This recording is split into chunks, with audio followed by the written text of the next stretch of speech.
Hola, hola. ¿Cómo estamos chicos, chicas? Buenos días. Vamos a dejar esto por aquí. Hola, hola, Mabel, ¿cómo estamos? Bienvenida. Bienvenidos a los que se van uniendo. Josué, ¿cómo estás? Hola. User, ¿cómo están? Bienvenidos, bienvenidas.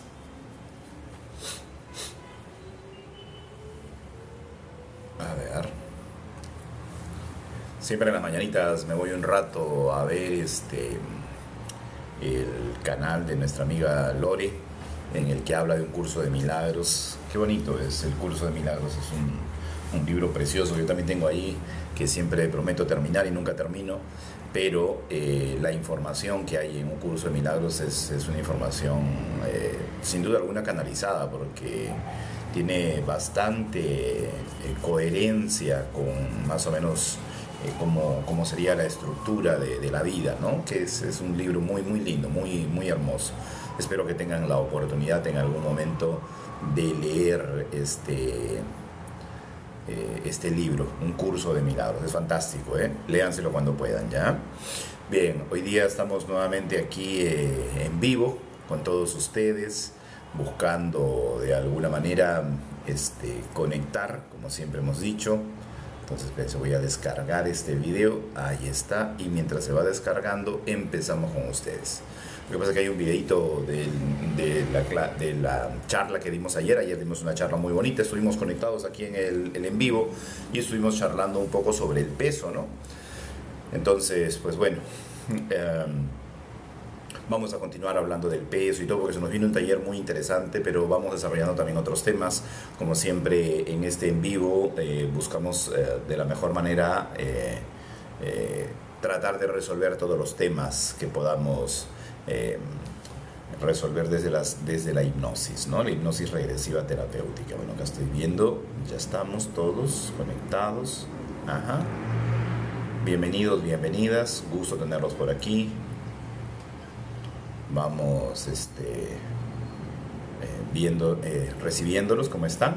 Buenos días, buenas tardes, buenas noches, dependiendo de dónde se encuentren. Estoy viendo a todos los que están conectados en el en vivo, ahí estamos. Bien, bueno, gracias por estar, a los que van ingresando, gracias por estar. Gracias por reunirse siempre, gracias por estar siempre. Por acá andamos como siempre, un poquito compartiendo con ustedes información. Uy, me pica la mano. Parece que me voy a sacar la lotería. A ustedes no les pica la mano a veces. Cuando pica la mano dicen que vas a recibir plata. Ahora vamos a ver si es cierto. Ahí está, vamos a guardar la plata en el bolsillo. Listo. Gusto saludarlos, bienvenidos, bienvenidas. Si pueden, compartan, chicos, chicas, para que esta información llegue a más personas. Recuerden que vamos abordando información desde las terapias. Trabajamos todo lo que viene a ser ansiedad, depresión, ataques de pánico, insomnio, traumas, fobias, etcétera, ¿no? Hacerles entender que a lo que me dedico, pues bueno, es a la hipnosis regresiva terapéutica, que es una de las pocas herramientas terapéuticas. Luis, ¿cómo estás, hermano? Sube, porfa. Es una de las pocas herramientas terapéuticas que permite acceder al subconsciente, ¿no? A la información que hay en nuestra psique, ¿sí? Es una de las pocas herramientas que permite acceder a la información que hay en nuestro subconsciente. Esa información que hemos almacenado. Yo sé, tú me dices, sí, pero yo conscientemente recuerdo la información que tengo guardada en mi subconsciente. Yo recuerdo todo, hasta cuando era chiquitito, cuando tenía 3 añitos. Yo recuerdo esa información. Sí, correcto. La recuerdas, o sea, el problema no es recordar, el tema es trabajar, ¿no? Muchas personas recuerdan los eventos que pueden haber detonado ciertas enfermedades, ciertos problemas, pero difícilmente saben cómo trabajar esa situación. Por ejemplo, el otro día estaba con un jovencito aquí en mi terapia, seguidor de nuestro amigo Rafa Mejía, que es un gran exponente de la nueva medicina germánica, ¿sí? No sé si ustedes lo han seguido, Rafa Mejía, y si no lo están siguiendo, síganlo. Rafa Mejía es creo que uno de los jóvenes que se está aventurando a exteriorizar toda la información de Rick Hammer con respecto a la nueva medicina germánica. Lulú, Darry, Alexa, ¿cómo están? Buenos días. Junior, buenos días a cada uno de los que se va uniendo, ¿sí? Ahorita retomamos con el tema de la nueva medicina germánica. Voy a saludar a mi amigo Luis Londono, que siempre muy amablemente está por aquí. Buenos días, Darry Alexa. Luis, ¿cómo estás, hermano? Bienvenido. Buenos días, Jean Paul. Gusto tenerte por acá, hermanito lindo. Eh, Cuando hablas de que puedes recordar muchos eventos de tu vida, Ajá, resulta que hay personas que recuerdan cada día de su vida, con fechas incluidas. sí, Por aquí había un muchacho, pues me dice mi hermana, yo no lo he comprobado, un muchacho que era especial, ya. especial, ¿cierto? Tú sabes que es un eufemismo. Y él recordaba todos los días, fechas y todo. Era una capacidad enorme. Así es. Eh, él era especial, pero los hermanos eran muy inteligentes. O sea Ujú, que él era un caso como particular de ese linaje. ujú, Tanta memoria, tanta inteligencia que se pasó de la raya, me parece a mí. mm, ¿Cómo te parece? Eso se llama hipertimesia o memoria hipertimesia. autobiográfica altamente superior. Sí, mira, yo he tenido muchos consultantes aquí en terapia y en todos los años que tengo de experiencia me habrán tocado tres personas, así como las que describes, que tenían una capacidad de poder saber fechas exactas en las que había sucedido una situación, quiénes estaban involucrados, o sea, su visión periférica bastante exacta y su recuerdo en línea de tiempo y espacio preciso, ¿sí? Entonces yo siempre observo a estas personas por la capacidad que tienen. Y sabes que he descubierto como un patrón en estas tres personas únicamente, porque obviamente hay muchas personas que probablemente no pasan por esta situación. Pero en estas personas en particular, en las tres he descubierto un patrón, la herida de traición en máxima exponencia. Y mira, una de las características particulares de la herida de traición es precisamente la receptividad de información y la retención de información por larga data, ¿sí? Por largo tiempo. ¿Por qué? Porque ellos necesitan estar en todas, ya que su peor temor es ser traicionados. Entonces es ahí que ellos tienen que tener mucha información. Y es verdad, con una persona con herida de traición, que su herida ha sido muy profunda y ha sido desarrollada en sus primeros años de vida, esta persona que no se deprimió, sino que por todo lo contrario buscó desarrollar su máscara, que la máscara es la del control, entonces necesitó de alguna manera adquirir la mayor cantidad de información posible para poder controlar todo lo que sucedía a su alrededor.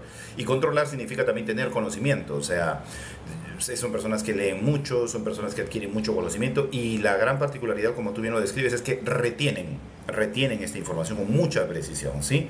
Ahora, y esto lo digo por experiencia propia, porque tengo un hermano que desarrolló bastante esta capacidad, ¿no?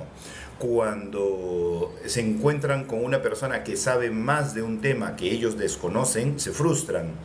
Y como no pueden controlar esa situación porque desconocen el tema, probablemente exploten, renieguen y huyan de esa experiencia, no salgan de esa experiencia. Pero no huyen simplemente para no volver a tocar el tema, todo lo contrario, huyen para recopilar la información necesaria y poder nuevamente sentarse y tener la razón, ¿me entiendes? Y conocer inclusive más que la otra persona. Buscan los detalles, buscan con precisión toda la información que necesitan para poder tener algo con que probablemente competir con la otra persona, ¿sí?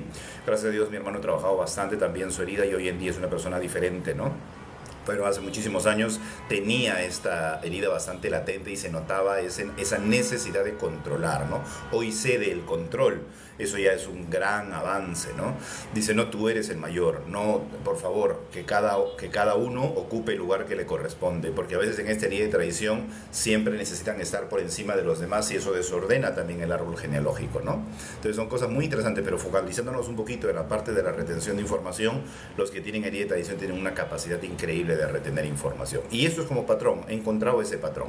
Ahora, hay otros patrones, como por ejemplo el autismo también. Hay gente que tiene ciertos grados de autismo que tienen esta gran capacidad de centrar su atención en algo específico y recordarlo con lujo de detalles o ver la realidad de una manera que uno no la ve, ¿no? también es bien interesante eso, ¿no? Había una serie hace muchísimos años que se llamaba Scorpions, muy buena, que precisamente trataba de jóvenes que tenían estas capacidades particulares, ¿no? Y niños y un niñito que, por ejemplo, agarraba los aleros y jugaba con los aleros y y otra persona que también tenía de lo mismo, jugaba con él, y la persona decía, pero ¿por qué juega con los aleros? ¿Qué le pasa? Que no sé qué. Y él estaba armando un tablero de ajedrez con los aleros, los demás no veían el tablero de ajedrez, pero él estaba jugando ajedrez. Y la otra persona lo único que tenía que hacer era interpretar quién era el rey, quién era la reina, quiénes eran los peones, los alfiles, pero con los aleros estaba jugando ajedrez. Mientras que los demás no podían percibirlo, él sí podía percibir esto, ¿no? Un capítulo de la serie, ¿no? Muy bueno, muy bueno, búsquenlo, Scorpions. Vamos a saludar a nuestras amigas, grandes amigas que siempre entran por aquí.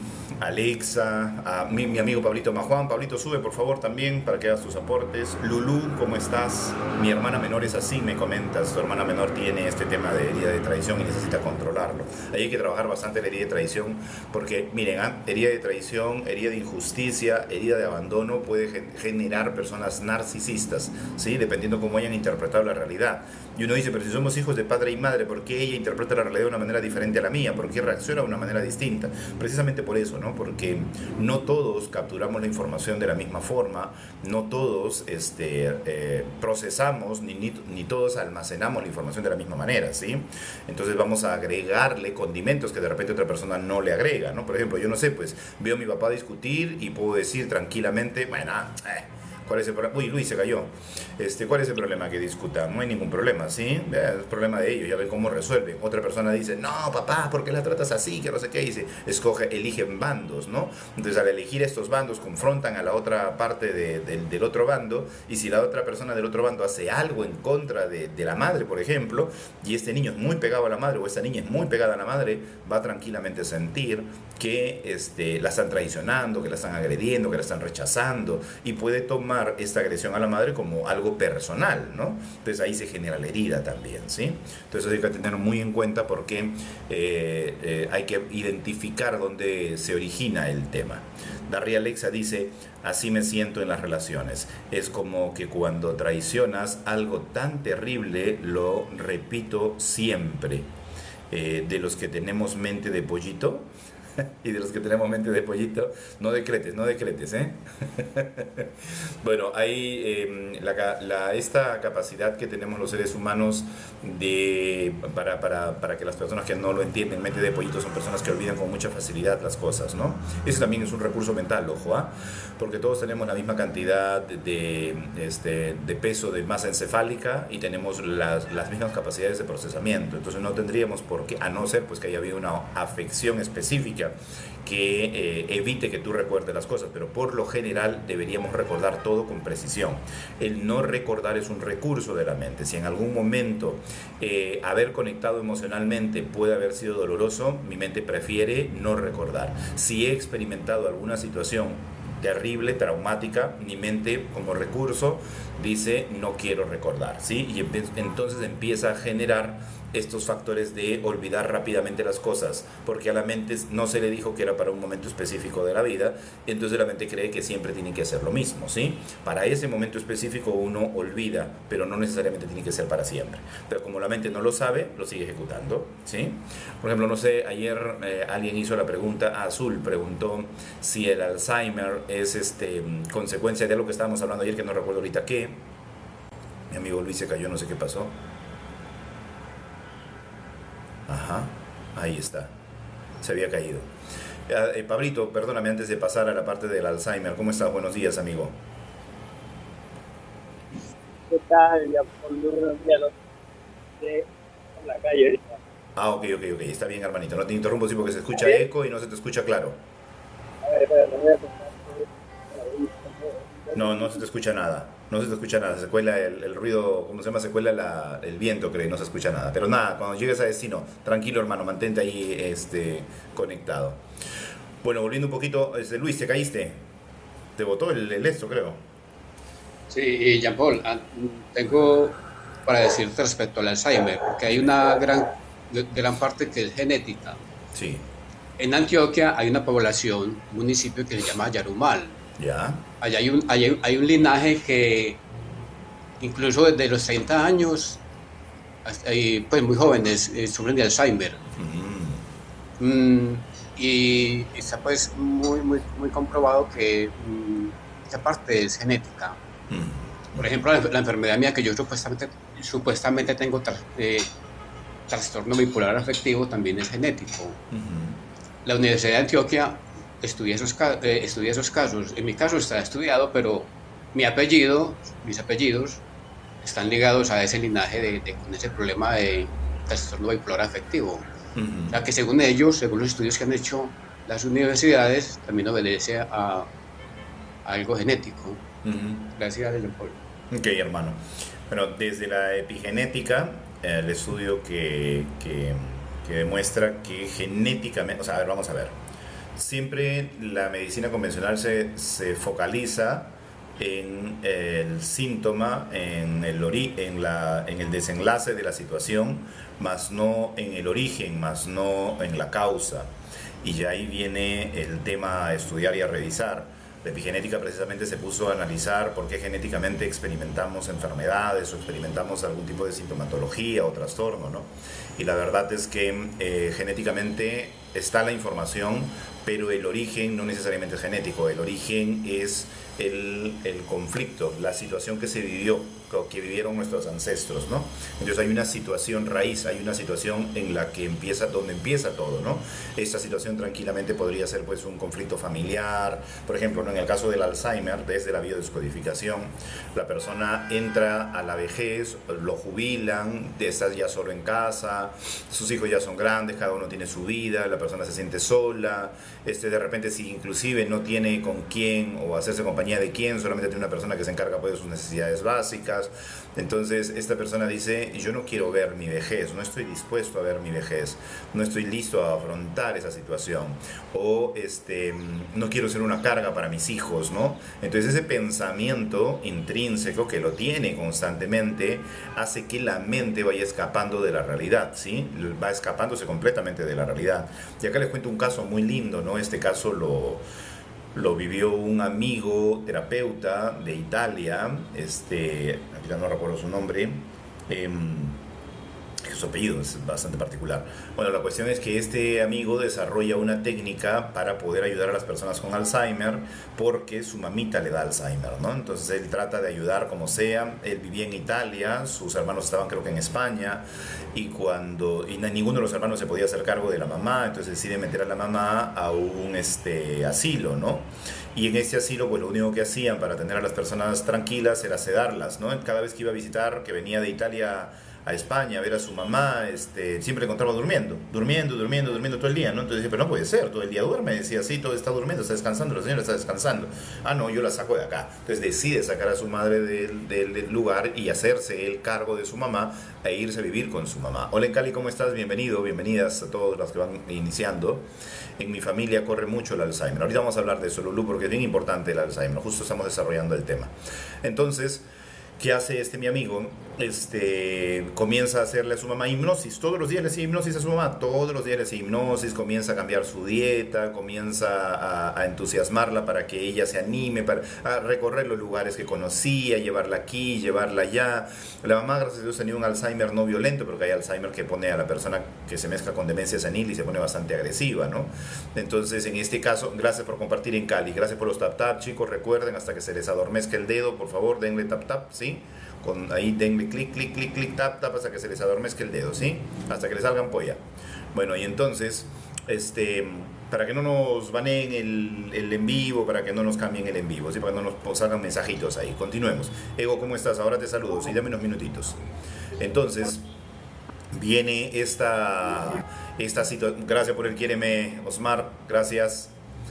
Omar, gracias hermano. Entonces viene esta situación, mi amigo comienza a hacer las meditaciones, comienza a hacer la hipnosis seguida a su mamá todos los días, cambia su alimentación, la saca a pasear, la lleva a los lugares que conocía y todo. Pero su mamá se iba cada vez más deteriorando, ¿no? Porque es una enfermedad progresiva que no retrocede, siempre va en avance, ¿no? Pero un día X, un día X, su mamá ya estaba muy delgadita, comía muy poquito, todo lo que comía lamentablemente lo sacaba, ¿no?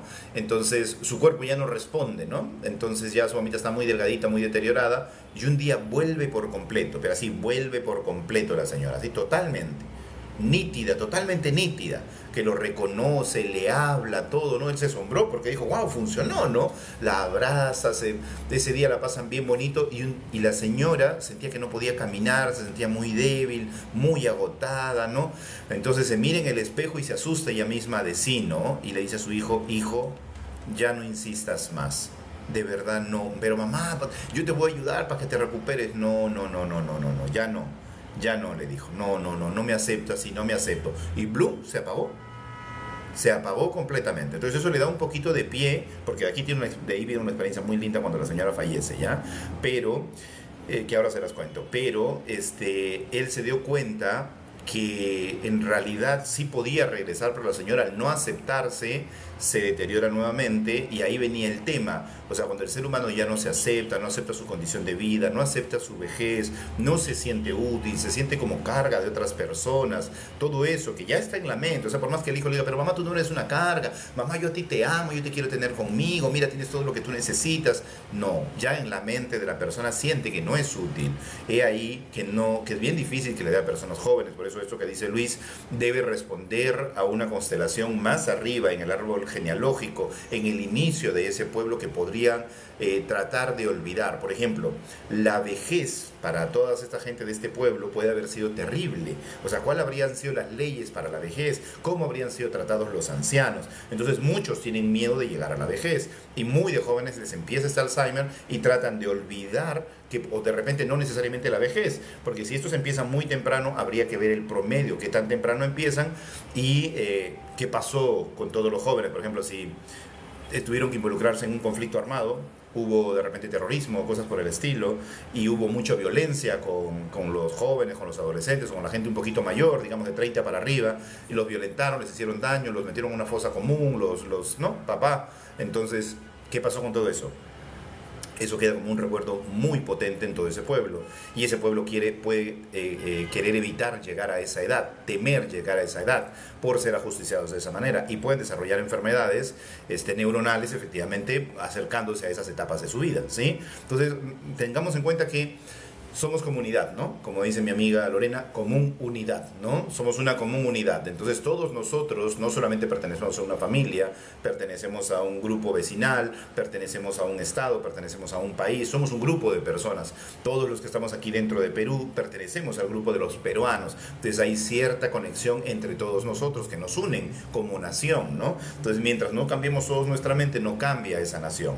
Pero todo lo que pueda afectar a esa nación, y esto, ojo, no me dejan mentir los de los países que estuvieron involucrados en la Segunda Guerra Mundial, dejaron de traer hijos.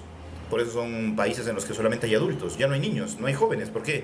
Porque su peor temor, ¿cuál fue? Que se llevaran a sus hijos y no los volvieran a ver más, ¿sí? En otros países como Alemania, por ejemplo, las mujeres toman decisiones y hacen muchas cosas de hombres. ¿Por qué? Porque todos los hombres desaparecieron para ir a la guerra, ¿sí? Entonces las mujeres tenían que hacer cargo absolutamente de todo. ¿Y qué pasó? ¿Qué tipo de mujeres aparecieron? Mujeres grandes, corpulentas, con capacidades y fortalezas para desarrollar el trabajo de los hombres. Entonces no nos movemos como una unidad, no nos movemos como individualidad, sino nos movemos como masa, como grupo, ¿sí? Entonces ciertas cosas afectan también a nivel nacional, ¿ok? Entonces hay que tenerlo en cuenta ahí. Y el Alzheimer pues responde a eso, ¿no? A querer olvidar, a no aceptar mi vejez, a no sentirme una carga, y plum, comienza a deteriorarse la mente del ser humano, ¿sí? Entonces ahí es bien difícil hacerlo volver porque no depende de una terapia externa ni de factores externos, depende de un programa mental nuestro, ¿sí? Que se mueve genéticamente, sin duda alguna se mueve genéticamente. ¿Por qué se mueve genéticamente? Porque no empezó con nosotros, empezó más arriba. La vejez en nuestro árbol genealógico, cómo se ha visto, cómo se ha tratado, qué ha pasado con los ancianos del clan. Entonces ya las demás personas temen llegar a esa ancianidad y vivir situaciones similares a las que vivió ese ancestro, ¿no? Ponte que este ancestro un día lo encontraron muerto en su casa, ¿Por qué? Porque nadie sus hijos lo iba a visitar, nadie se hacía cargo del viejito. Un día llegaron a casa y lo encontraron muerto en su casa. Imagínate, morir en soledad, sin nadie. Y es más, se dieron cuenta después de 8 días, ¿no? Ya el pobre cuerpo estaba hasta descompuesto. Entonces, ese es un terror para el árbol genealógico. Llegar a la vejez podría ser tranquilamente el peor terror de todo anciano, ¿no? No saber qué va a pasar. Y hay cosas que son personales, ¿no? De repente yo no junté plata para mi vejez, no sé, ni siquiera tengo seguro social. Entonces, una serie de cosas que cuando llegue la vejez va a pasar factura. ¿Se entiende? ¿Sí? Entonces, esas cosas que tener en cuenta ya, chicos y chicas, porque el Alzheimer responde a eso más o menos. Dice Lulú, recuerdo que mi abuelo comenzó a mostrar muy fuerte su Alzheimer cuando falleció mi abuela. Bien, se sintió desamparado, solo, sin nadie más que lo acompañe, los hijos ya tienen su vida, no es igual que estar todos los días con la persona a la que amas, o por último con la persona con la que te peleas, pero al menos la tienes todos los días. Si no es así, si no la tienes todos los días, pues las posibilidades de experimentar Alzheimer es esto, lo que acaba de comentar Lulú. Eso refuerza lo que les estoy diciendo, ¿sí? Evo Espiritual, bienvenido, cuéntame, ¿cómo estás? Hola, saludos. Interesante Hermano? lo que estás diciendo, porque es lo que también tengo como información. A ver, no es una información científica, ¿va? Ya que la ciencia en esa línea simplemente quiere darte ciertos químicos para tener sus ganancias, pero realmente, como digo yo, la ciencia está totalmente contaminada, entonces responde más a intereses económicos que a lo que pasa realmente, a solucionar el problema. Correcto. Y sí, a nivel, esta enfermedad entra en otros niveles, ya que, digámoslo así, literalmente, es la falta de atención del alma conciencia hacia el avatar y empieza a degradarse. Por eso no se puede, empieza a no recordar, a perder recuerdos, reconocer personas, porque no hay una atención de esta alma conciencia que es información. Y si no hay esta alma conciencia con interés en ese avatar, simplemente se empieza a reflejar como Alzheimer en la fisicalidad desde ese plano. Por eso personas que de determinada edad empiezan a padecerlo, o personas jóvenes de 45, 50, que ya saben que van a llegar a cierta edad y los botan del trabajo o pierden su trabajo. Entonces no hay un interés ya de existencia y el alma quita la atención en el avatar. Es asombroso que sea así, pero lamentablemente la ciencia en ese aspecto no es sincera y no puede admitir o no quiere reconocer que hay algo más que afecta a nuestro cuerpo, porque las enfermedades se dan de primer plano a un plano almático o energético y posteriormente se refleja en el cuerpo físico como enfermedad, dependiendo la interferencia que tenga en nuestro campo electromagnético de nuestro cuerpo. Correcto. Por eso se empieza a olvidar. Así es. Mira, acabas de decir una pieza clave, ¿eh? Pues estaba buscando el nombre en mi celular, que no me acuerdo del apellido de este amigo. Bueno, este amigo desarrolló este protocolo y él muy convencido de que este protocolo puede ayudar a las personas con Alzheimer. Y mira, aquí ya que les dije que les iba a contar qué pasó después del fallecimiento de la mamita. Bueno, la mamita desencarna, se va al otro plano. Él avanza con su vida, sigue haciendo sus terapias, deja por un tiempo de lado el tema ese del tratamiento que había desarrollado para el Alzheimer, ¿sí? Y continúa con el resto de sus actividades. Y un día, una vidente de otro país, lejano a Italia, le dice, se le presenta a la vidente un espíritu y le dice, dile conecta a tal persona que conoce a mi hijo y dile que tal cosa. Bueno, entonces lo ubican a él y me dice, oye, ¿sabes qué? Mira, una vidente X te ha mencionado, no te conoce, no sabe quién eres, pero se le apareció una señora que pidió que me hablara a mí de ti. Yo sí te conozco, le dije quién eras, o que el apellido es bastante particular, o sea, ahorita no recuerdo el apellido, por eso era fácilmente ubicable la persona, ¿no? Entonces le dice, habla con tal persona, yo te conozco. Entonces esta almita que se presentó dice que era tu mamá. Y tu mamá le ha dicho a la vidente que por qué se produce el Alzheimer. Mira lo que acabas de decir, ¿ah? Lo que acabas de decir es exactamente lo que le dijo la mamá. ¿Qué pasa con el alma? Se desentiende del cuerpo, entonces comienza a salir espiritualmente del cuerpo, como a hacer viajes astrales, y comienza a ver otros planos, otros mundos. Y le dio un dato específico: cuando la persona pierde la mirada, ¿sí? Cuando la persona, digamos, está viendo y boom, deja de ver, y tú te das cuenta que parece que está viendo, pero no está viendo. Cuando perdió la mirada, su alma ya no está en el cuerpo, su alma ya está en otra parte. Y de ahí, cuando regresa, tiene esos atisbos de querer hacer una cosa, querer reconocer, y ya no puede reconocer porque se ausentó de su cuerpo, y cada vez se ausenta más, se ausenta más.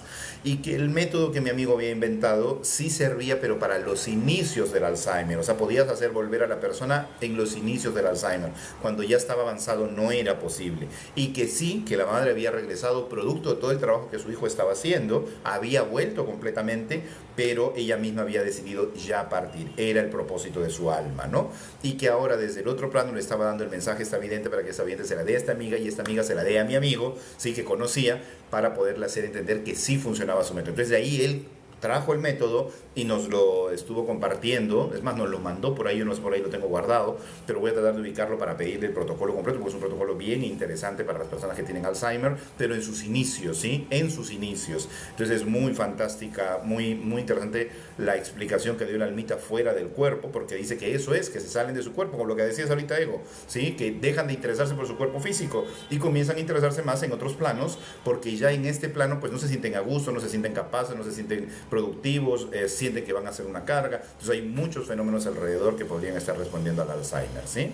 A tenerlo en cuenta, mis queridos amigos. Y eso también podría ser la demencia senil, ojo, ¿ah? La demencia senil, el Alzheimer responden a situaciones similares. O sea, la demencia senil dice lo mismo: la persona ya no se siente conectada a su cuerpo físico, no se siente cómoda en la realidad que vive, no se siente a gusto con los eventos familiares, con las situaciones que va a experimentar en su vejez. Entonces comienza a ausentarse de su mente. O sea, la mente comienza a bloquearse. Recuerden que el instinto de supervivencia es más fuerte que ¿qué? Que la razón y que la lógica, ¿correcto? Entonces, ¿qué está haciendo este instinto de supervivencia?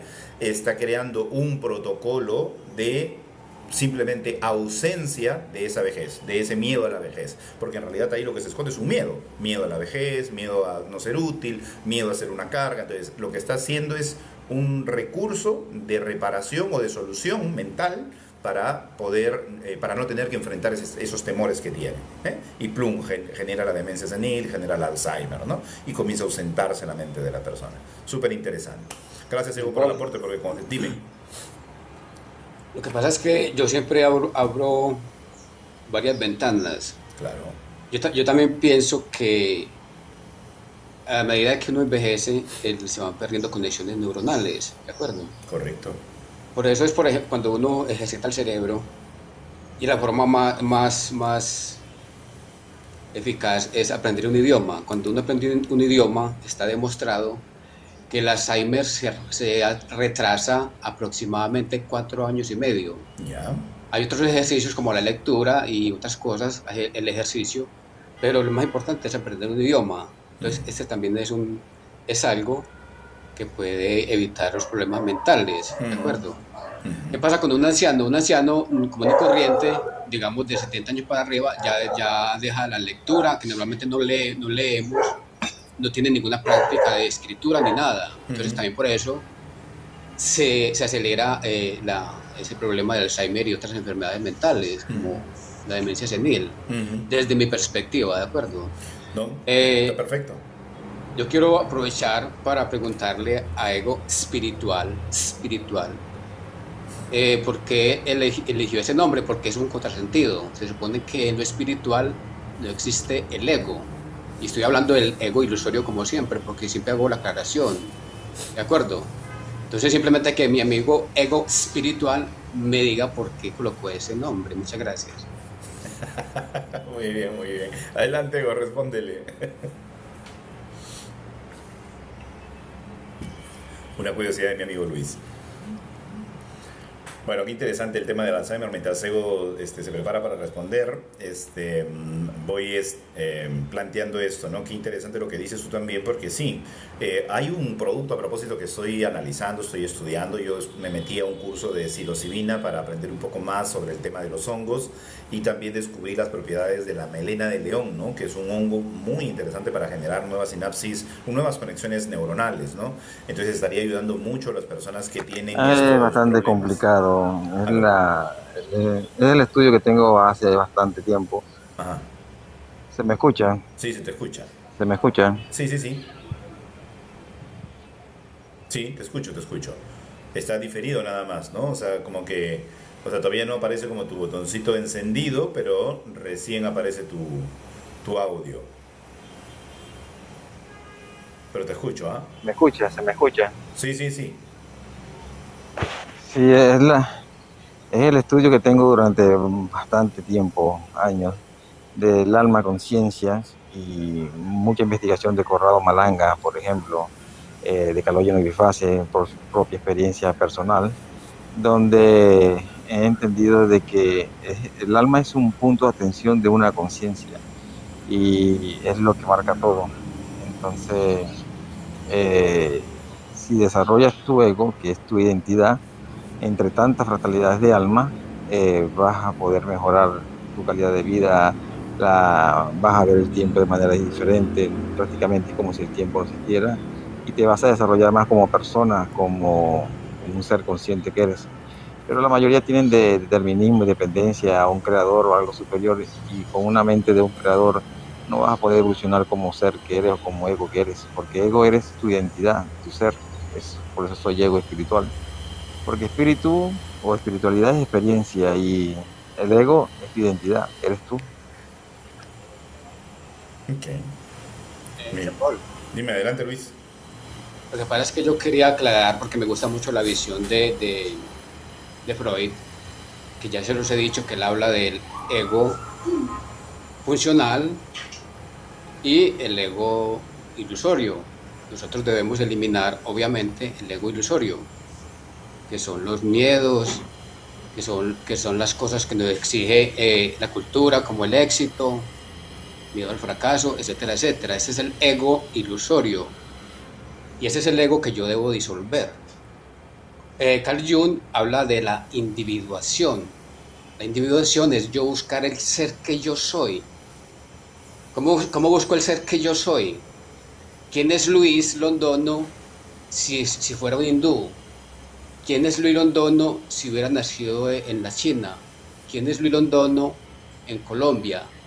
Cuando yo me doy cuenta de que yo no soy lo que soy un producto de la cultura, mi narrativa es netamente cultural, ahí descubro que mi yo es una ilusión, totalmente, una ilusión. Entonces, lo que dice Carl Jung es buscar el self, lo que realmente eres, el ser. Y entonces hay que tener muy claro en lo que es el ego, parte funcional, y ego, parte ilusoria. Muchas gracias. Gracias, Luis. Interesante. Bueno, yo en la mañana sigo una señorita en internet que se llama Lorena, que es mentora Lorena, que realiza el estudio, ¿no?, de un curso de milagros. Y la postura de un curso de milagros, que es un libro canalizado, que se canaliza la energía de Jesús, y todo lo que transmite el libro es bastante interesante porque habla de, mientras dice, ¿no?, mientras el ser humano se conceptualice como carne, como materia, como ser físico, mientras se conceptualice así o se identifique con ello, el cuerpo va a tener funciones, va a servir para algo, la mente va a servir para algo, el ego va a significar algo, ¿no? La espiritualidad va a significar algo, ¿no? Pero cuando el ser humano se libere de este sueño, y reconozca su verdadero ser, ¿sí? Hola, Ani, ¿cómo estás? ¿Verdad? Por ahí está Ani, sí. La acabo de ver. Janet, Leo, Sarita, están todas nuestras amigas acá. Bienvenidas, chicas. Bienvenidas, bienvenidos. Entonces, cuando el ser humano se reconozca solamente como esa esencia divina, entonces todo lo demás va a poder verlo con una mirada completamente diferente, ¿no? Y va a entender que el ego y todas sus formas de ego y la espiritualidad y todas sus formas de espiritualidad son solamente parte de de esta experiencia terrenal, de este sueño en el que estamos, ¿no? Entonces no es necesariamente la verdad, no es necesariamente la realidad, y la podemos sentir y conceptualizar como querramos, y nos podemos afianzar a una forma de verlo u a otra forma de verlo, pero realmente cuanto más nos acerquemos a esta digamos, presencia, a este ser, como lo llama Luis en este caso, cuando nos acerquemos más a esta esencia, cuando nos acerquemos más a esta visión de las cosas desde un plano completamente espiritual, digamos desde nuestra esencia divina, todo lo demás va a tener un sentido diferente. Vamos a mirarlo de una más forma distinta. Como siempre les he dicho, de repente vamos a dejar de verlo, ¿por qué me está sucediendo esto a mí? Si no, vamos a comenzar a entender el por qué suceden estas cosas a nuestro alrededor, ¿no? ¿Para qué sucedió esto? ¿Cuál es la función detrás de esta situación? ¿Qué me quería mostrar? ¿No? Entonces ya cambia un poco la visión, cambia un poco la forma de ver, ¿no? Es un poco difícil, sí, porque estamos muy ligados a lo terrenal, muy ligado a lo cotidiano, muy ligado al día a día, y nuestra mente funciona en base a la información, a los referentes mentales que tenemos. Y ya les he dicho muchas veces, nosotros como seres humanos tenemos la disposición y capacidad de leer y adquirir conocimiento y defender a capa y espada lo que leemos como única verdad, muchas veces sin haberlo transitado, sin haberlo incorporado, sin haberlo internalizado, sin haberlo vivido, simplemente por verlo, ¿no? Observarlo, ¿no? Entonces, no es que nadie tenga la razón ni que todos tengan la razón, sino que son verdades diferentes, eso es todo, ya está. Y cada uno se siente cómodo con cómo ve las cosas y cómo siente las cosas, ¿no? Y a veces el elegir un nombre, un nick, no significa que esté conceptualizando a esa persona o enmarcando a la persona dentro de eso. Tiene un sentido para la persona y ya está, eso es todo, ¿no? Yo antes filmaba como Aldebarán, por ejemplo, ¿no? O La Voz, ¿no? En algún otro lugar. ¿Por qué? Porque era con lo que yo me identificaba en el momento, ¿no? Hoy en día simplemente soy Jean Paul Prado y ya está, punto, ¿no? Es lo que soy, es mi nombre, esa es mi etiqueta aquí en este plano terrenal que me identifica como ser. Que si soy ego, que si soy espiritualidad, que si soy luz, que si soy negro, soy blanco, bueno, eso ya es la percepción que tenga cada ser. Yo sé quién soy y sé hacia dónde voy y sé en qué me puedo convertir, ¿no? Entonces voy tras esa búsqueda, voy tras ese camino y todo lo demás son añadidos, ¿no? Oye, pero tú no has estudiado Derecho, tú no has estudiado Ingeniería. No, listo, he transitado caminos que han sido en su momento apetecibles para mí, pero el camino que hoy recorro es el camino que me permite ser quien soy, Jean Paul, viviendo en este camino de terapeuta y está experimentándolo a cabalidad, ¿no? Y eso llena, ¿vale? Entonces cada uno de ustedes también va a identificarse probablemente con lo que hace y va a sentir que es lo que hace o va a reconocer su ser y va a sentir que es ese ser, ¿no? Va a depender de su percepción también, de cada uno, ¿no? Dependiendo de lo que tenga en su psique. ¿Qué dicen por aquí? Paul. Dime, Luis. Es que estamos hablando ahorita de cuando las personas abandonan el cuerpo. Cierto. Cuando la vida pierde el sentido, el alma va abandonando el cuerpo poco a poco, ¿cierto? Sí. Resulta sí. Que mi padre, en un tiempo de la pandemia, le pegó el coronavirus. Vale. Y él estuvo como 2 meses en la clínica, demasiado mal, muy en las últimas, pero yo creo, él dice que tiene ganas de irse, pero yo creo que hay algo que lo retiene. Entonces el ser humano a veces entra en esas cosas de que sí quiero, pero a la vez no quiero. Hay algo que me amarra. Sí. De pronto como él tiene algunos pesos, puede que eso lo amarre. ¿De acuerdo? La parte del dinero, sí. Pero él no lo reconoce porque nosotros los humanos rara vez somos totalmente honestos. Correcto. Incluso con nosotros mismos no somos honestos. Correcto. Entonces yo creo que mi padre es un caso de esos. Además, el ser humano tiene la capacidad de irse en el momento que quiera, pero a través de un trabajo espiritual muy fuerte. ¿De acuerdo? Hay personas, y usted lo sabe, que han decidido irse, hacen un contacto con el más allá para que les den el permiso y se van, ¿cierto? Sí, hay casos de esos. Sí. Muchas gracias. Gracias a ti, Luis. Sí, mira, yo cuando mi padre partió, que no ha sido hace mucho, sucedió eso, ¿no? Yo me puse a analizar por qué mi padre, siendo una persona tan buena, tan amorosa, tan daditativa, tan voluntariosa, ¿no? Le tocó partir con tanto dolor, ¿no? Porque tenía mucho dolor, o sea, la enfermedad que le dio le generó muchísimo dolor, ¿no? Mientras atacaba algo que se creía era una infección, terminó siendo pues un cáncer de hígado y se proliferó con mucha facilidad, sin darnos tiempo ni siquiera a reaccionar sobre el tema, ¿no? Entonces esta situación me puso a analizar que no necesariamente es la maldad la que hace que las personas sufran cuando van a partir, no necesariamente, ¿sí? Sino es el atrapamiento emocional, ¿no? Yo siempre lo cuento acá. Mi padre en algún momento, cuando yo lo llevé a estado de trance para trabajar su infancia, porque yo era conocedor de que su infancia fue muy dolorosa, cuando quisimos trabajar eso, él mismo salió del estado de trance y me dijo: no quiero ver eso, hijo. Y le digo: pero viejito, es algo que tienes que abordar. Le digo: son heridas de infancia que tienes que trabajar. No, papá. No estoy listo para eso, más adelante quizás, ¿sí? Ahora no. Lamentablemente, pues ese más adelante no alcanzó, ¿no? Y en su momento de partir, yo vi mucho dolor en él, ¿no? Y ahí entendí que son las emociones que se atrapan en nuestro ser, las que no trabajamos, digerimos ni resolvemos, las que finalmente probablemente van a ser, ojo, parte, no digo que sean solamente lo único que nos atrapa, son parte del atrapamiento del alma en su momento de partir. ¿Ya? ¿Por qué? Porque el alma siente que todavía no resolvió algo, ¿no? Hay otros casos en los que de repente tienen un resentimiento y esperan que esa persona con la que tiene el resentimiento se acerque para sanar, disculparse y finalmente partir. Y hay muchas otras personas, como bien decía Luis, que no se dan el permiso de partir, ¿sí? O sea, se aferran a la vida, porque por un lado dicen: ya no quiero seguir sufriendo y me quiero ir, pero por otro lado dicen: mis hijos, mi esposa, ¿qué va a ser de mi esposa? Ahora, ¿qué va a ser solita aquí en la tierra? No me quiero ir. Y se aferra a la vida, entonces no se da ese permiso, ¿no?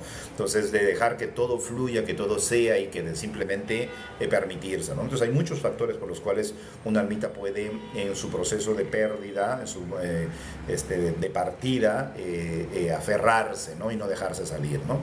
Para eso existen las tanatólogas, ¿no? Tanatólogos, que son personas especializadas en ayudar a nuestros seres a darse el permiso para partir, ¿sí? A entender que hay paz después de todo, ¿no? Y que de donde está todavía va a tener posibilidades de acercarse a nosotros a través de los sueños, energéticamente, o sea, van a haber muchas posibilidades. Ani, muchísimas gracias por tantas rositas, de verdad. Tú eres parte de mi rosal. Hay un rosal inmenso de flores que me va regalando. Muchísimas gracias a todos los que van compartiendo. No se olviden hasta que les dé calambre, hasta que les salga ampolla en el dedo, denle taca taca, tiqui tiqui, como dicen, para que pueda para que no nos bajen el en vivo, ¿sí? Y compartan si les es posible. Permítanme responder algunas preguntitas por aquí. Vamos respondiendo algunas que desde arriba nos hemos quedado sin responder. Dice Marco Antonio: ¿cómo estás, mi querido amigo? Dice: el ego es un exceso de amor propio, y como todo exceso no es bueno. Ani nos saluda. Lulu dice: nena linda, saludos a Ani. Acá las chicas ya se conocen, nos conocemos hace bastante tiempo desde el Círculo de la Conciencia, con mi amigo Rino, que también está aquí. Gracias, Rino, por estar. Marco dice: qué manera de mal condicional la palabra ego, cómo no reflexionar en vez de repetir malos conceptos. Gracias, Marco. Ahora te invitamos a que nos instruyas. Rino, saludos, hermano, buenos días. Ani Goyer, Janet dice: buenos días, Jan, estabas hablando de los honguitos y te cortaron. Ahora regreso por ahí, Janet. Ani Golier dice: Lulú, sabes que he estado pensando en ti, hoy venía manejando y me preguntaba por ti. ¿Así? A ver, ¿cómo así, Ani? Dice, Valeria dice: ¿qué es cuando una persona acepta que necesita ayuda, pero no tiene un compromiso constante con ayuda? Cuando una persona acepta que necesita ayuda, pero no tiene un compromiso constante con la ayuda. Bueno, nuestra zona de confort, mi querida Valeria, para resumirlo rapidísimo, a veces nos cuesta mucho salir de nuestra zona de confort. Ya aceptamos, hemos tomado conciencia que tenemos algo que resolver. Hemos decidido empezar a dar estos pasitos de cambio, pero todavía estamos aferrados a nuestra zona de confort, y empezar a hacer algo diferente cuesta, ¿sí? Ahí hay que ver si hay miedos al cambio, si hay miedo a iniciar algo nuevo, si hacer esto le podría quitar los beneficios que ya tienen, ¿no? Por ejemplo, hay personas que son muy agresivas y gracias a su agresividad pues obtienen, digamos, que lo atiendan, que le hagan caso. Entonces es muy difícil que dejen esa forma de ser, precisamente porque es su zona de confort y le trae beneficios, ¿no? Entonces no hace el cambio, ¿sí?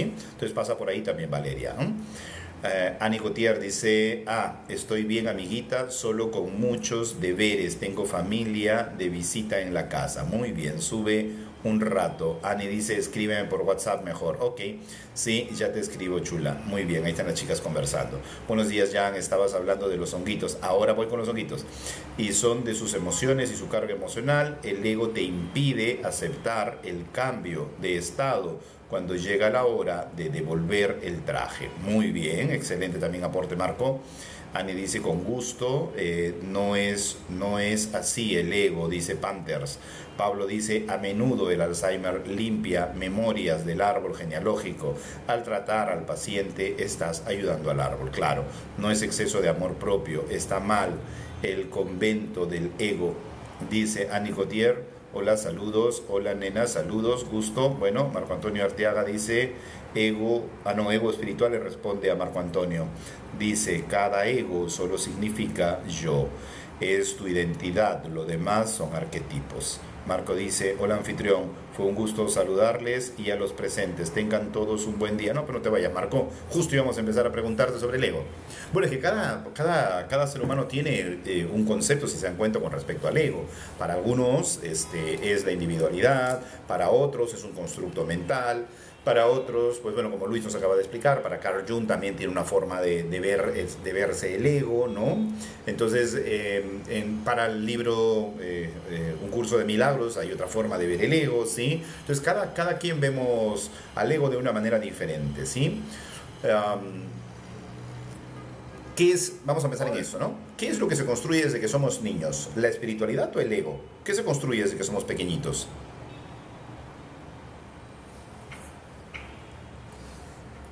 Depende del entorno, ¿no? Depende del entorno. Bueno, quitemos la espiritualidad. Digamos que son padres convencionales, no son padres que tienen conocimiento de despertar espiritual, no son seres tampoco religiosos ni nada, y ojo que en la religión también hay ego, ¿sí? Entonces, vamos a ver, ¿ya? Vayan respondiendo esa pregunta. Ani, ¿cómo estás? Bienvenida. Uy, justo te distrajiste. ¿Cómo estás, Ani? Hola, buenos días. Hola. Bien, gracias. ¿Cómo vas, hermana? Bien, aquí, echándole ganas. Echándole ganas. Aprendiendo más. Y como dice nuestro amigo Rino, y con peligro de ponerse mejor. Con peligro, sí. Muy bien, muy bien. Cuéntanos, Ani, ¿qué piensas tú del ego? El ego. Pues yo creo que el ego uno poco a poco lo va soltando.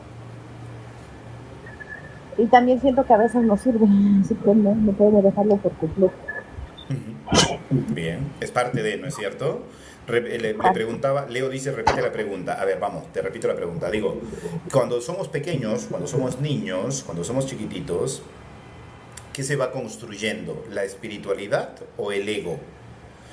Vamos a ponernos en una familia convencional en la que no existe como concepto estos temas de despertar de conciencia, de espiritualidad, ni tampoco de religión. Sí, una familia convencional simplemente que realiza sus quehaceres, corrigen a los hijos, estructuran a los hijos, le van dando información. ¿Ya qué se está construyendo desde que somos niños? ¿El ego o la espiritualidad?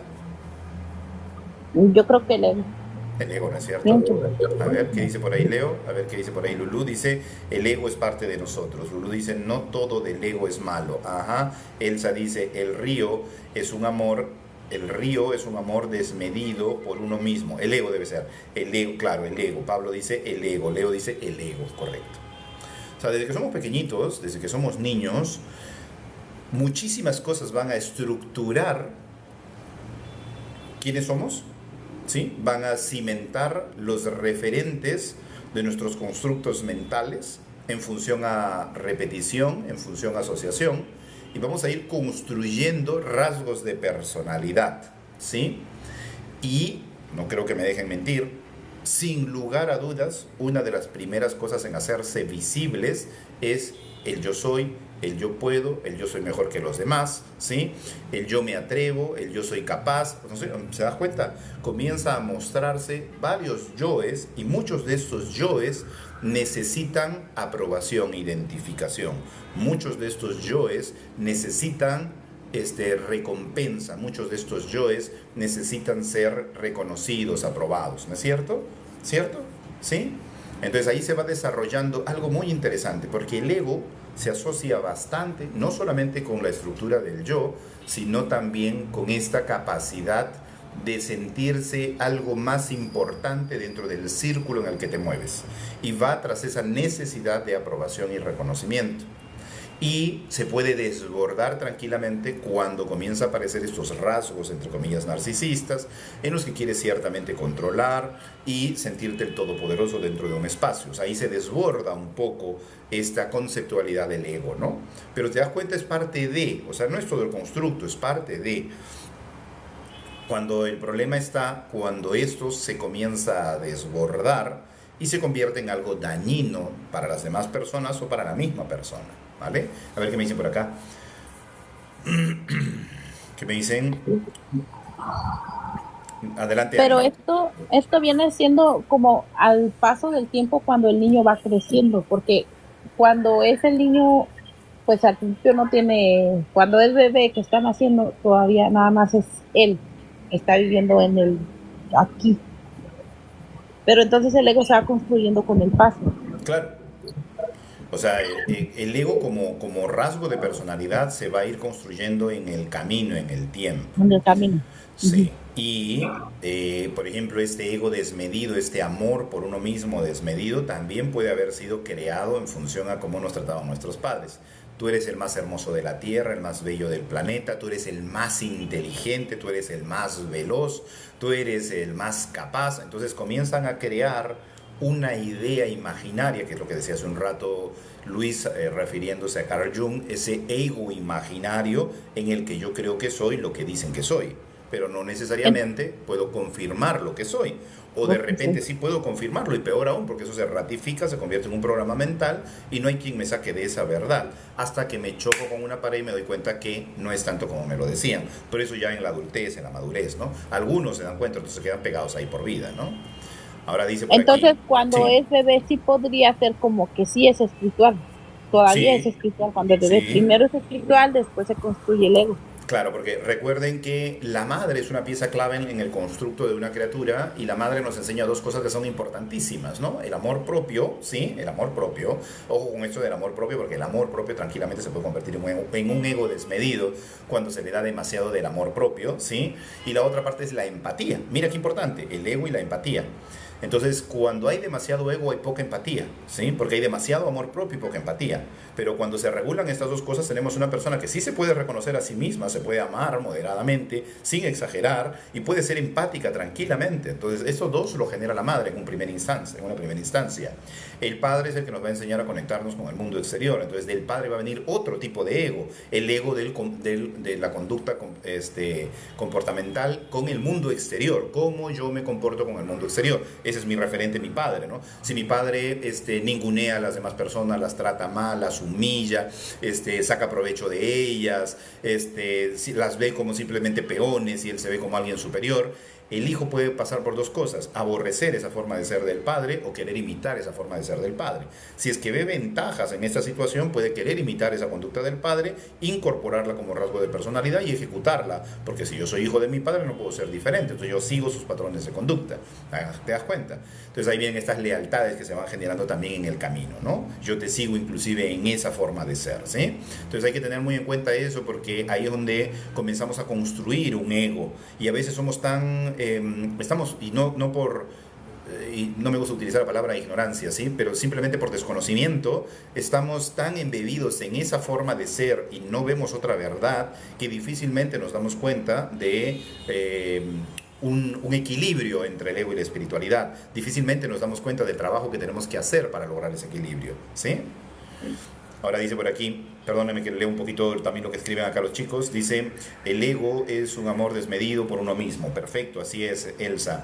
Pantera dice, cuando el ego se eleva y se desequilibró, es un ego herido. El ego se equilibra. Así es, muy bien.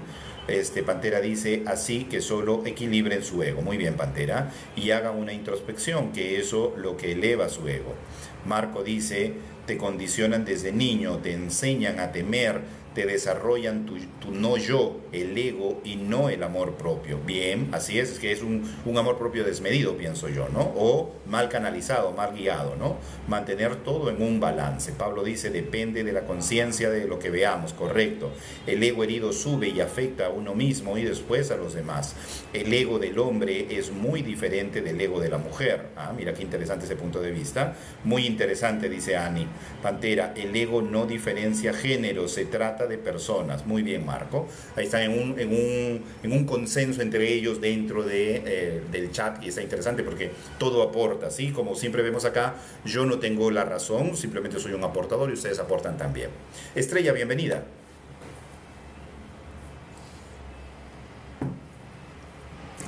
Gusto tenerte por acá. Creo que vamos a dejar eso del ego para mañana, porque yo tengo que en breve cortar. Luis, adelante. Estamos con una contradicción aquí tremenda, porque es que el niño nace siendo espiritual, sí, completamente, porque actúa directamente en armonía con la fuente, con el campo cuántico, ¿de acuerdo? Miremos la definición, y además es religioso por lo siguiente. La palabra religión proviene del latín religio, religionis, con dos interpretaciones principales en su origen: religare, reunir o volver a ligar al hombre con Dios. El niño nace unido con Dios.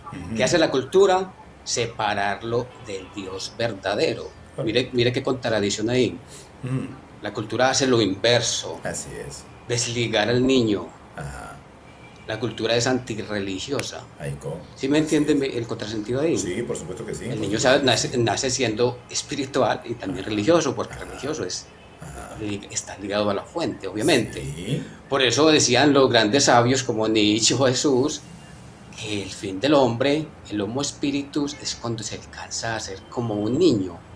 Anthropos o homo spiritus, que es lo mismo. Y ese es el trabajo de cada hombre, volver a ser niño.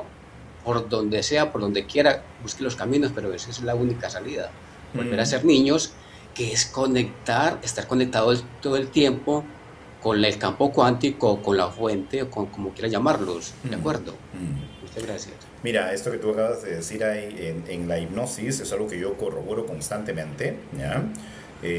Cuando la persona entra en estado de trance, y lo hago ir hasta el momento del embarazo de su madre, cuando la criatura está dentro del vientre, y en sus primeros momentos de nacimiento, esa criatura está llena de luz, llena de la cabeza a los pies, o sea, está completamente llena de luz, o sea, es una energía, o sea, es como si su alma ocupara todo su cuerpo, ¿sí? Está en todo su cuerpo, de la cabecita, desde el pelo que está hasta el último pelito en su poco cabellito que tiene, hasta la punta de sus dedos del pie, está llenecito de luz, completamente lleno de luz.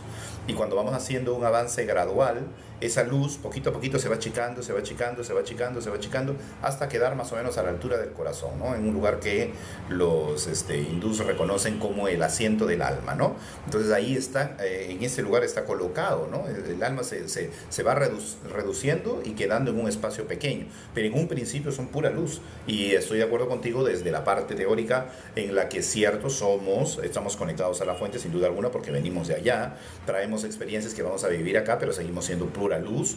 Un ser humano, cuando se desprende del cuerpo físico, entra al plano espiritual, no al astral, sino al espiritual, después de seguir su proceso de limpieza y empezar a preparar su siguiente experiencia de vida, se vuelve un ser completamente lleno de luz, ¿sí? Igualito que cuando va a entrar dentro del cuerpo físico para volver a nacer, pura luz. Pero de ahí, obviamente, como tú bien dices, cuando nos enfrentamos a este plano terrenal y comienzan a bombardear nuestro entorno de información que podría... Hay muchísima gente, 352 personas, pero solamente me siguen 23, ¿ah? No se olviden los demás también darle seguir para que puedan enterarse de estos en vivos que hacemos todos los días a las 7:30 de la mañana. Entonces, cuando el ser humano ya entra a este plano terrenal, comienza el gran problema, comienza el gran tema, porque, no el gran problema, porque pienso que es parte del circuito, es parte del proceso, es parte de lo que el alma tiene que aprender. Entonces no es como bien hace un rato alguien dijo, el ego no es ni bueno ni malo, ¿sí? Pablito dijo eso. El ego no es ni bueno ni malo. El ego es simplemente parte del proceso. Lo que tendremos que aprender como seres humanos, y creo que es la misión de todos nosotros, es aprender a gestionar emociones. Tenemos que aprender a gestionarlas. Nosotros podemos controlar cómo construimos un edificio, podemos controlar cómo llevamos una relación, podemos controlar muchas de nuestras acciones, pero ¿saben qué cosa no sabemos? ¿Qué cosa no podemos? Controlar, gestionar correctamente nuestras emociones.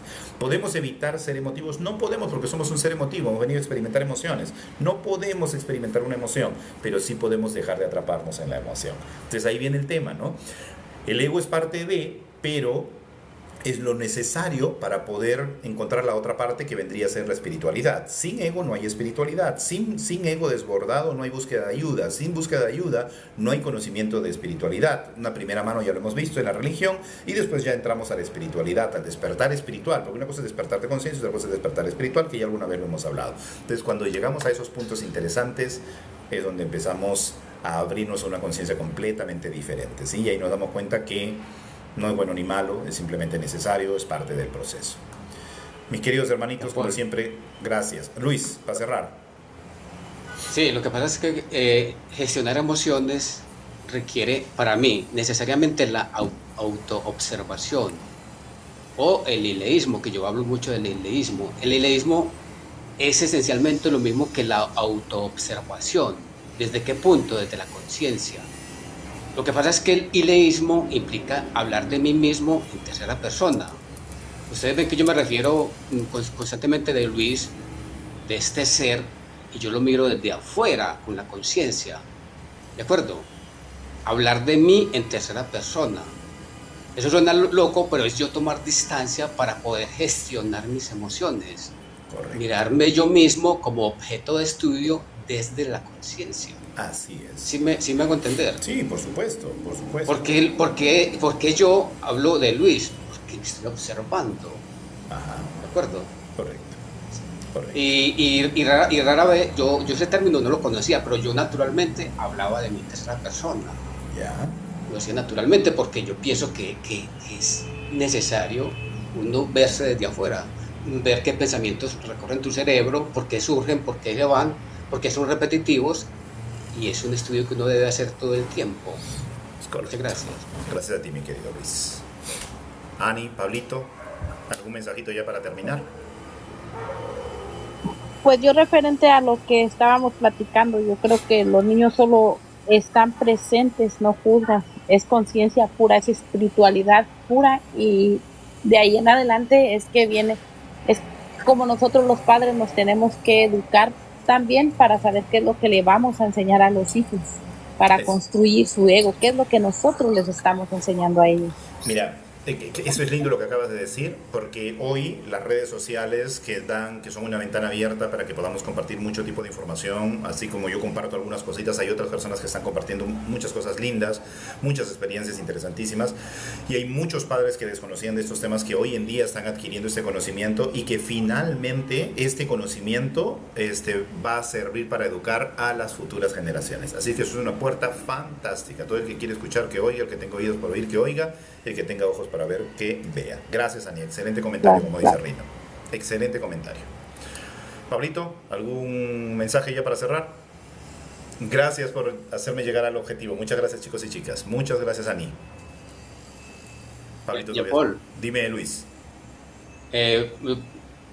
Lo que decía Annie Gotter tiene mucho que ver con lo que decía Nietzsche. Nietzsche decía, el niño es una rueda que se mueve por sí misma. Es un santo decir sí, es presencia pura, es inocencia, no juzga, etcétera, etcétera. Así es. Muy bien. Y tiene amor incondicional. Muchas gracias por ese quiéreme, el cita. Muchas gracias, chicos y chicas. Nos vemos mañana a 7:30 de la mañana. Un gran abrazo para todos. Cuídense mucho. Bendecido día. Que les vaya perfectamente bien. No se olviden, el 15 de mayo inicia el taller para adelgazar. Una mirada completamente diferente de por qué subimos de peso. ¿Sí? Hola, Elcita. Y chao, Elcita. Bye bye. Sorry, no sé cómo se subió. Que tengan lindo día. Bye bye. Saludos a todos. Gracias, hermanita. Un abrazo para ti también. Cuídense mucho. Chao, chicos y chicas. Ya nos vemos. Chao, chao.